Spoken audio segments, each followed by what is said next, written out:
크리스천은 믿음으로 살아갑니다. 예수를 믿음으로 신앙생활이 시작되고 믿음으로 신앙이 자라고 그 믿음을 가지고 천국에 가기 때문입니다.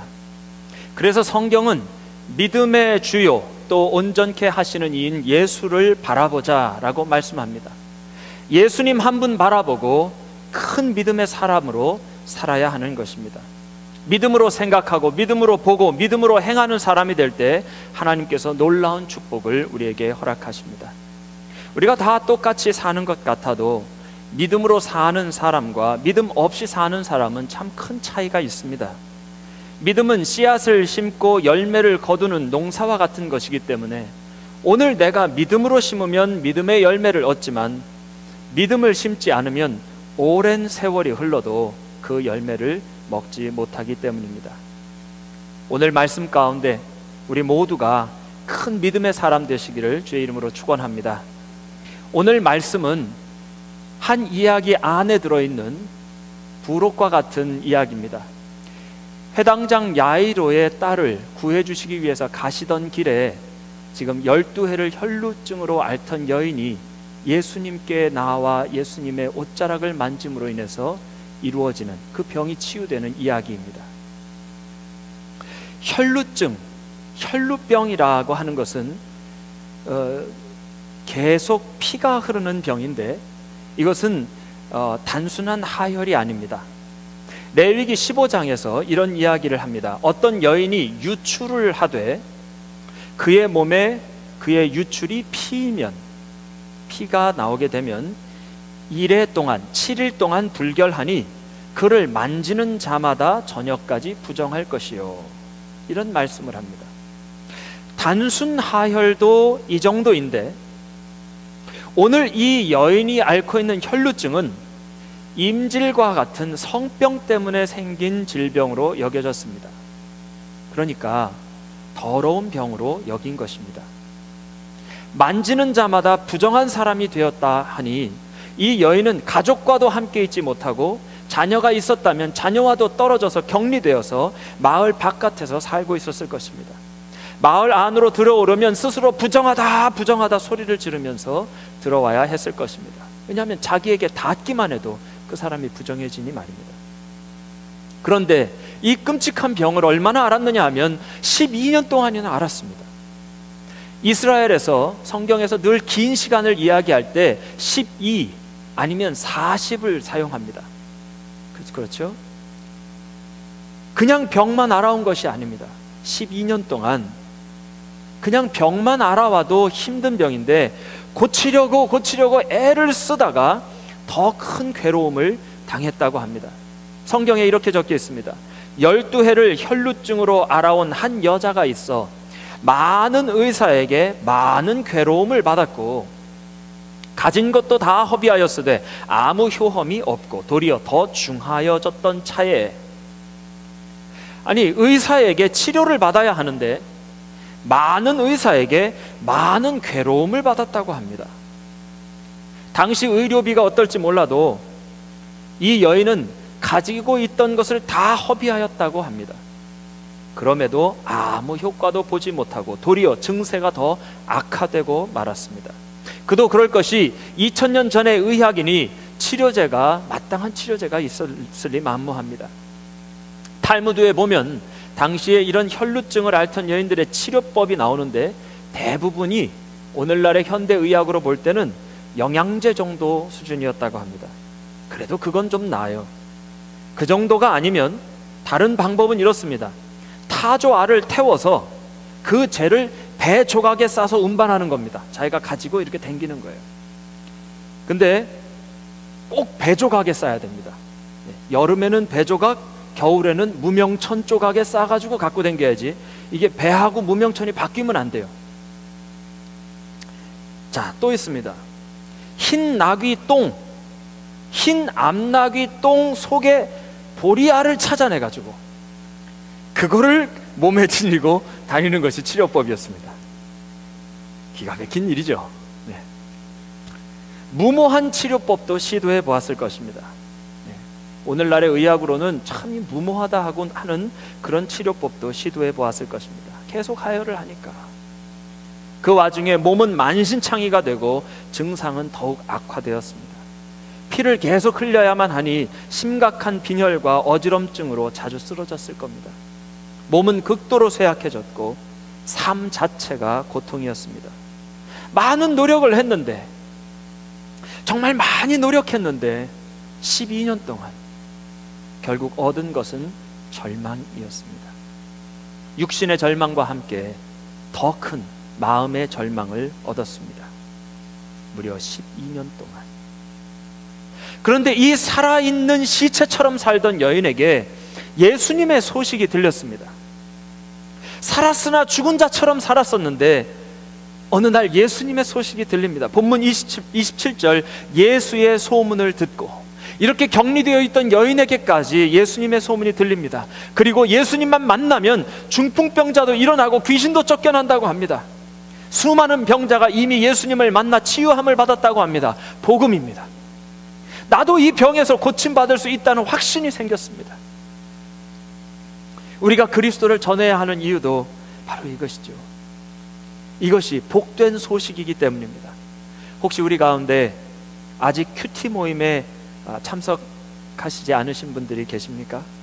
그렇다면 한번 용기를 내서 결단해서 방문해 보시길 바랍니다. 우리 큐티 모임들은 나누어 드린 주소록의 맨 뒷면에 보면 우리 교회의 큐티 리더들의 연락처와 또 큐티 모임에 대해서 소개가 되어 있습니다. 왜냐하면 큐티 모임에서 나누어지는 이야기가 나에게 복음이 될 것이기 때문입니다. 하나님의 말씀으로 은혜 받고 하나님의 말씀으로 회복되고 치유받는 이야기들이 나누어지는 것이 큐티 모임입니다. 성경을 미리 읽고 큐티하는 것이 너무 생소하시면 그냥 처음에는 그냥 참석하셔서 듣기만 하셔도 됩니다. 주님의 말씀이 우리 삶에서 어떻게 역사하시는지 반드시 알게 되실 것입니다. 믿음은 들음에서 나고 들음은 그리스도의 말씀으로 말미암는다고 했습니다. 하지만 전하는 자가 없으면 어떻게 듣겠습니까? 그래서 복음을 전하기 위해 산을 넘는 발걸음이 아름답다고 성경이 이야기하는 것입니다. 우리가 교회에 안 가는 이유, 제목이 참 재미나요. 우리가 교회에 안 가는 이유라는 책이 있습니다. 미국에서 나온 책인데 수만 명의 비기독교인들을 대상으로, 교회 안 다니는 사람들을 대상으로 한 설문조사의 결과를 가지고 쓴 책입니다. 그 설문조사에서는 교회 안 다니는 분들을 5그룹으로 나누어 놓았습니다. 손만 대면, 그냥 말씀만 드리면 그냥 오실 분부터 절대 교회 안 가기로 작정하신 분들까지 5그룹으로 나누어 놓았는데, 놀라운 사실은 비기독교인들 중에 20%가 교회에 가지 않은 이유로 아무도 초청해 주지 않았기 때문에 라고 답했다는 것입니다. 미국이라고 하는 기독교 국가에서 내가 교회 안 가는 이유를 물었는데 아무도 나를 초청해 주지 않았기 때문이라고 하는 거예요. 청년 전도왕이라는 책이 있습니다. 한 청년이 불교 학생회장 출신인데 이 청년이 나중에 예수님을 믿고는 2년인가 아무튼 아주 단기간 만에 600명을 전도했습니다. 바로 그 청년의 이야기가 쓰여진 책이 청년 전도왕입니다.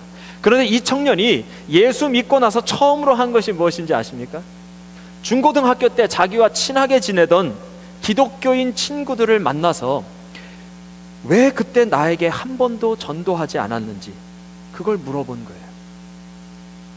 이렇게 귀하고 좋은 것을 왜 그때는 나에게 소개해 주지 않았는지 크게 궁금했다는 것입니다.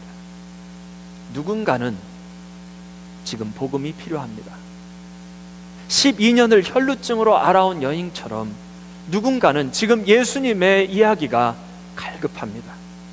최소한 5명 중에 1명은 누군가 나를 초청해 주기를 기다리고 있다는 것입니다. 예수님 전하는 것을 주저하지 말고 때를 얻든지 못 얻든지 기회가 있을 때마다 기쁜 소식을 전하는 저와 여러분 되시기를 축원합니다. 바로 이 복음을 들고, 바로 이 복음을 듣고 이 혈루병으로 고생하던 여인이 희망이 생겼습니다. 예수님 만나야겠다라는 사모하는 마음이 생겼어요. 그래서 예수님을 찾아갔는데 5장 27절 보니까 예수의 소문을 듣고 무리 가운데 섞여 뒤로 와서 그의 옷에 손을 대니. 자, 예수의 소문을 듣고 왔는데 이미 많은 사람들이 예수님을 애워싸고 있습니다. 도저히 다가갈 수가 없습니다. 자기는 지금 부정하다 소리를 질러야 하는 상황이지만 그렇게 했다가는 사람들이 자기를 가까이 오도록 허락해 줄 리 만무합니다. 결국 무리 가운데에 섞여서 밀치고 부딪혀도 예수님께 가기로 결정합니다. 이 여인에게는 이 일이 목숨을 건 일이기도 합니다.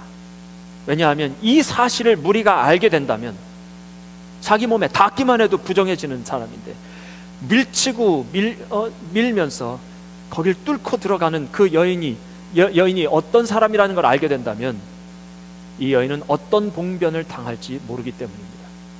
생명을 걸고 한 일이에요. 하지만 다른 방법이 없습니다. 기다시피 해서라도 무조건 예수님의 옷자락이라도 만져야 하기 때문입니다. 왜일까요? 28절, 이는 내가 그의 옷에만 손을 대어도 구원을 받으리라 생각함일라라. 자기가 이런 방법으로 예수님께 나아갔다는 것을 다른 이들이 알아서는 안 되기 때문에 예수님 앞에도 서지 못하고 뒤로 와서 그 옷에 손을 댔습니다. 예수님께서 나에게 따뜻한 손을 대주시지 않아도, 예수님께서 그 인자하고 따뜻한 음성으로 나를 치유해 주시지 않아도 그저 그 옷 끝에만 손이 닿아도 나으리라, 이런 확신이 있었던 것입니다. 그리고 그 믿음대로 예수님의 옷자락에 손이 닿는 순간 병이 나았습니다. 아무도 고치지 못했는데 그 옷자락을 붙잡았을 때 고침을 받은 것입니다. 5장 29절, 이에 그의 혈루 근원이 곧 마름에 병이 나은 줄을 몸에 깨달으니라. 우리 가운데에도 이런 치유의 경험이 있으신 분들이 있을 줄로 압니다. 특별히 간절한 마음으로 기도하다가 치유받는 분들이 참 많습니다. 한국에서 목회할 때 허리 통증으로 기도하시던 분이 계셨어요. 의사를 찾아갔는데 이건 방법이 없답니다. 그런데 기도하던 중에 허리가 뜨거워지는 것을 느꼈는데 그 시로 허리의 통증이 사라졌다는 거예요. 지금은 어떻게 사시는가? 서울 노원구의 아줌마 탁구 선수입니다. 노원구 대표, 구청에서 운영하는. 제가 목회하던 교회의 한 교우는 결핵이 디스크를 녹여가지고, 폐 결핵이 디스크까지 가가지고 그 디스크를 완전히 녹여서 복수가 찼는데 만삭된 여인처럼 그렇게 배가 볼록하게 되었습니다. 의사가 어떻게 판정을 했느냐 하면 수술을 해서 성공을 해도 완치될 수 없고 온전하게 걸을 수도 없을 것이다 라고 판정을 했습니다. 지금 어떻게 되었는가? 비타민C만 먹었는데 기도로 나아서 지금은 필리핀에서 열심히 일하며 살고 있습니다. 저희 아버님 목회하시는 교회 한 교우님은 30년 전에 간암 말기 판정을 받으신 분이었습니다. 황달이 지나서 흑달이 오고 당시 병원에서는 준비하라고 하는 시한부 판정을 받았습니다. 그런데 이분이 내 남은 인생 3개월이 되든지 6개월이 됐든지 남은 인생 목사님과 함께 신방하고 예배하면서 주님 앞에 가리라, 그런 마음 먹고 함께 신방하며 예배했는데 지금도 건강하게 사시면서 하나님 찬양하고 계십니다. 오늘 본문의 이 여인도 바로 그런 치유를 경험한 것입니다. 한순간에 인생이 변했습니다. 아픔이 찬송이 되었습니다. 어디 육신의 질병뿐이겠습니까? 우리의 마음의 병, 우리의 마음의 어려움들도 주님 앞에 나아가 그 옷의 옷깃만 잡아도 주님께서 치유해 주시지 않겠습니까? 혹여 우리 가운데 몸이 아픈 분들 혹은 마음이 아픈 분들 계십니까? 그렇다면 우리 모두가 오늘 동일한 치유의 역사를 경험하게 되시기를 주의 이름으로 축원합니다. 여인이 예수님의 능력으로 치유되었을 때 예수님께서 이렇게 묻습니다. 누가 내 옷에 손을 댔느냐? 예수님에게서 능력이 나갔기 때문이에요. 30절에 보니까 31절에 보니까 제자들이 이상하다는 듯이 묻습니다. 아니 예수님, 이렇게 많은 사람들이 애워싸고 밀치고 있는데 아니 누가 손을 댔냐고 물으십니까? 제자들은 몰랐습니다. 하지만 예수님은 예수님의 옷을 만진 수많은 사람들의 손 중에 믿음으로 잡은 그 여인의 손을 알고 계셨던 거예요. 그래서 그 손을 찾고 계셨던 겁니다. 예수님은 분명히 아셨습니다. 능력이 나갔다는 것을 말이에요. 예수님께서 미리 계획하신 것도 아닙니다. 예수님께서 생각하고 계신 것도 아니었습니다.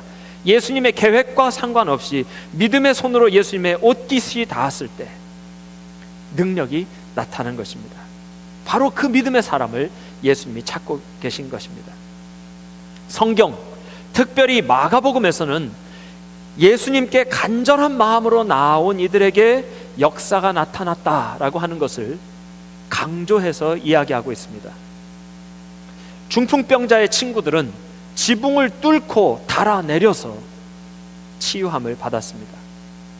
문둥병자는 예수께 와서 꿇어 엎드려 간구하였을 때 치유함을 받았습니다. 그들은 원래 격리되어 살고 있었는데 시내 한복판을 뚫고 들어와서 예수님 앞에 엎드려 간구했을 때 치유함을 받았습니다. 그리고 오늘 혈루병을 앓는 여인은 사람들을 뚫고 들어와 예수님의 옷자락을 만졌을 때 치유함을 받았습니다. 주님께서 미리 아시고 치유해 주시기도 했지만 오늘 마가복음은 특별히 강조하는 것이 예수님께 간절한 마음으로 나아가는 그 믿음을 강조하고 있는 것입니다. 예수님께서 늘 하시는 말씀, 내 믿음이 너를 구원하였느니라. 요한3서 2절에 보면 사랑하는 자여, 내 영혼이 잘됨 같이 내가 범사에 잘되고 강건하기를 내가 간구하노라 라는 말씀이 있습니다. 유명한 말씀이죠. 범사에 잘돼야 됩니다. 그리고 영육간에 강건해야 합니다. 하나님의 축복입니다. 하지만 이 영육간에 강건하고 범사에 잘되는 것은 무엇이 있을 때 가능해진다는 것입니까? 영혼이 잘됨 같이 영혼이 잘 되어야 이 축복을 누리게 된다 하는 것 아니겠습니까? 그러면 영혼이 잘 되는 것은 무엇입니까? 한마디로 이야기하면 믿음입니다. 계획하지 않던 기적도 일으키는 믿음, 산을 옮기는 믿음. 어차피 산 옮기는 건 내가 하는 일 아니지 않습니까? 나에게 요구되는 것은 믿음뿐인 것입니다. 하나님께서 보기를 원하시는 것은 언제나 믿음입니다. 우리 인생의 스토리가 참 다양하지만 결국 믿음 이야기입니다. 믿음을 보시고 믿음을 받으시고 싶어 하시는 하나님, 그 하나님과 만나는 것이죠. 죽은 나사로를 살리실 때도 예수님은 나사로의 누이 마르다에게 이렇게 말씀하셨습니다. 나는 부활이요 생명이니 나를 믿는 자는 죽어도 살겠고 무릇 살아서 나를 믿는 자는 영원히 죽지 아니하리니 이것을 내가 믿느냐. 도대체 믿음이라고 하는 단어를 몇 번 쓰신 거죠? 나를 믿는 자는 죽어도 살겠고 살아서 나를 믿는 자는 영원히 죽지 아니하리니 이것을 내가 믿느냐. 그죠? 믿음을 3번이나 강조하신 거예요. 믿음만 있으면 됩니다. 요단강이 갈라질 때에도, 여리고성이 무너질 때에도 필요한 것은 오직 믿음이었습니다. 오늘 혈루증을 앓던 여인이 한 일이 무엇인가? 옷자락에 손을 댄 것인데 주님께서 무엇을 보셨느냐? 믿음입니다. 아무에게도 보이지 않는 그 마음속 깊은 곳의 믿음이 중심을 보시는 하나님께는, 중심을 보시는 예수님께는 보인 것입니다. 누가 내 옷에 손을 대었느냐?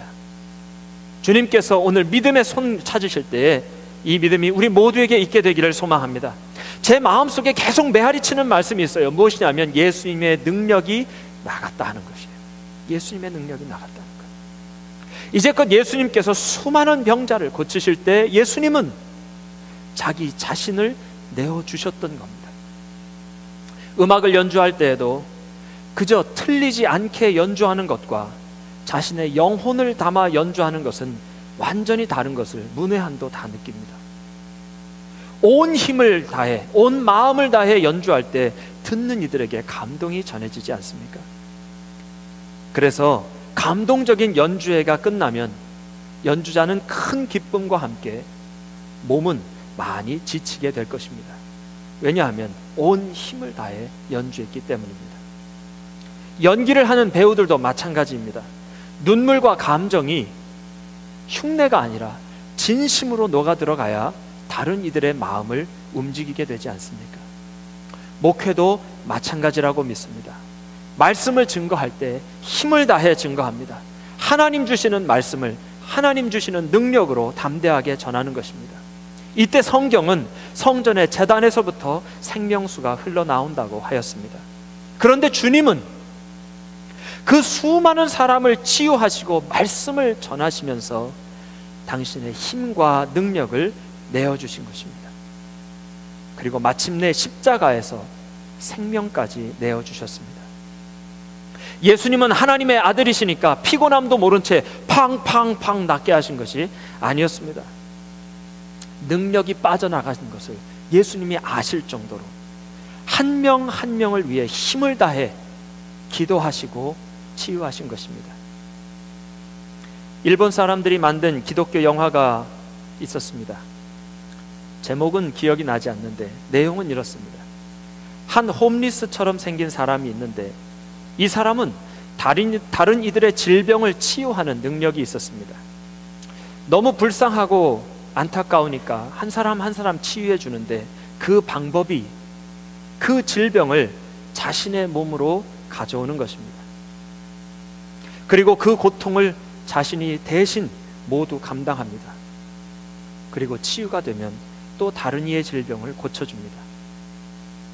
이 소문이 나자 주변의 모든 불치병 환자들이 이 사람의 움막에 찾아옵니다. 사랑하는 이가 말리지만 결국 이 사람은 그 모든 사람들을 보고 안타까운 마음에 그 모든 아픔과 질병을 대신 짊어지고 십자가 모양의 나무에 누워 죽음의 고통을 모두 감당합니다. 그리고 영화의 마지막은 은혜의 비가 내려 이 사람이 다시 살아나고 세상 가운데로 또 아픈 이들을 구원하기 위해 들어가는 것으로 영화가 끝이 났습니다. 그는 실로 우리의 질고를 지고 우리의 아픔을 대신 지시고 치유하시고 결국 우리의 모든 죄값을 지시고 십자가에 달리신 예수님의 은혜, 생각하면 생각할수록 정말 귀하고 귀한 은혜입니다. 오늘도 예수님은 우리들이 아파하는 모든 기도 제목을 들으시고 함께 아파하십니다. 말할 수 없는 탄식으로 간구하십니다. 그리고 당신을 내어주신 그 사랑으로 우리를 회복시키시며 가장 좋은 곳으로 덧입혀 주시는 것입니다. 사랑하는 교우 여러분, 어떤 기도 제목이 있으십니까? 어떤 아픔이 있으십니까?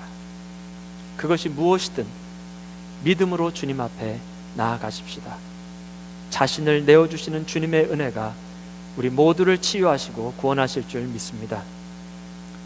누가 내 옷에 손을 대었느냐 물으시는 예수님께 이 여인이 두려워 떨면서 예수님 앞에 엎드렸습니다. 그리고 모든 사실을 예수님께 다 아뢰입니다. 그랬더니 주님께서 이렇게 말씀하십니다. 딸아, 내 믿음이 너를 구원하였으니 평안히 가라. 내 병에서 놓여 건강할지어다. 평안히 가라, 건강할지어다. 얼마나 가슴 벅차도록 감사한 말씀입니까? 그 누구를 만나도 평안하지 않았습니다. 예수님께 나오는 길조차 전쟁처럼 나왔습니다. 그런데 그 여인에게, 평안을 잃은 여인에게 평안을 주십니다. 12년 동안 꿈꾸던 것이 건강이었습니다. 아니, 이제는 불가능하다고 여겨질 정도로 너무 오랜 세월이었습니다. 그런데 주님은 왜 그 병이 생겼는지, 도대체 무슨 죄를 지었는지도 묻지 않으십니다. 그저 이 여인의 안타까움과 간절함을 보시고 내 병에서 놓여 건강할지어다, 건강을 선포하셨습니다. 저는 우리 모든 교우가 평안히 가라, 건강할지어다 하시는 동일한 예수님의 음성을 듣기를 소망합니다. 교우님들의 기도 제목을 읽으면서 함께 기도하고 있는데 가장 많은 기도 제목이 건강에 관한 것이었습니다. 의학이 이렇게 많이 발전했지만 여전히 하나님께서 고쳐주셔야만 하는, 하나님께서 돌봐주셔야만 하는 기도 제목들이 우리에겐 있는 것입니다. 하나님의 능력과 기적은 바로 우리 앞에 이미 와 있습니다. 마치 전기 콘센트에 이미 전기가 와 있어서 플러그만 꽂으면 불 들어오는 것처럼 수도꼭지만 틀면 물 나오는 것처럼 우리의 믿음만 있으면, 주를 믿는 믿음만 있으면 하나님의 능력이 우리에게 임하는 것입니다. 예수 그리스도를 믿는 믿음으로 하나님의 능력이 우리의 삶의 모든 아픔과 슬픔과 질병을 치유하고 참된 평강과 행복으로 가득 채워지는 그런 저와 여러분 되시기를 주님의 이름으로 축원합니다. 기도하겠습니다. 사랑의 아버지 하나님, 주님 사모하는 마음으로 주의 전에 나온 우리 모두의 마음을 주님께서 이미 받으신 줄로 믿고 감사합니다. 우리의 믿음의 손이 오늘 주님의 옷자락을 만집니다. 주님, 우리 안에 있는 모든 아픔과 기도의 제목들이 주님의 은혜 가운데에 깨끗하게 치유되고 온전케 회복되고 주님을 마음껏 찬양하며 평생을 살아가는 그런 믿음의 사람들로 살게 하여 주시옵소서. 우리의 삶의 한복판에 와 계신 주님, 사순절 두 번째 주일을 지냅니다. 예수님의 십자가의 은혜를 잊지 않도록 도와주시옵시고 그 은혜가 얼마나 귀한 것인지 우리의 마음판에 새기며 날마다 믿음으로 찬송으로 살게 하옵소서. 모든 말씀 예수님의 이름으로 간절히 기도하옵나이다. 아멘.